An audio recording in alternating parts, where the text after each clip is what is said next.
আসসালামু আলাইকুম, hello everyone. কি অবস্থা, সবাই কেমন আছেন? তো অনেকদিন পর আজকে একটি মিনি ব্লগ নিয়ে আপনাদের সাথে শেয়ার হলাম। আর আজকে আপনাদের সাথে এমন একটি ব্লগ শেয়ার করব যেটা হচ্ছে আমার অনেক অনেক অনেক বেশি শখের ছাদ বাগান। তো আমি আমার ছাদ বাগানের জন্য চলে আসলাম হচ্ছে আজকে নার্সারিতে। তো যেহেতু শীত চলে আসছে, শীতের অনুভূতি পাওয়া যাচ্ছে, তো হচ্ছে কারণ আমি আজকে নার্সারি থেকে কিছু ইউনিক টাইপের ফুল গাছ নিয়ে যাব। অ্যান্ড এখন যে আমি আপনাদেরকে গাছগুলো দেখাচ্ছি, এটি কিন্তু কোনো ফুল গাছ নয়। এগুলো হচ্ছে শীতের দিনে পাতাগুলো কালার হয়, এটা হচ্ছে পাতা গাছ, কিন্তু শীতের দিনে হচ্ছে সবগুলো পাতায় সবুজ থাকে না, কিছু কিছু পাতা হচ্ছে ফুল আকারে একদম গাঢ় গোলাপি কালার হয়ে যায়। অ্যান্ড আমি কিন্তু এখানে সবগুলা সেম গাছ নিইনি, আমি এখানে প্রায় হচ্ছে 9 থেকে 10টা আইটেমের মতো গাছ নিয়েছি, সবগুলো হচ্ছে একদম সেম না। তো গাইস, আপনারা দেখতেই পাচ্ছেন আমি একদম খুশি খুশি মনে গাছগুলো রিক্সা নিয়ে দ্রুত বাসায় চলে যাচ্ছি।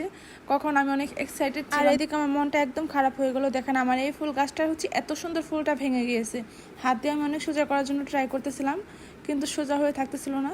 তো যাই হোক, এইগুলো হচ্ছে আজকে আমি নার্সারি থেকে গাছগুলো নিয়েছি। আমি ভাবি যে 2 থেকে 3টা আইটেম এবার আনবো। তো নার্সারিতে যাওয়ার পর আমার এমন একটা অবস্থা হয়, মন চায় সবগুলো গাছ আমি নিয়ে আসি।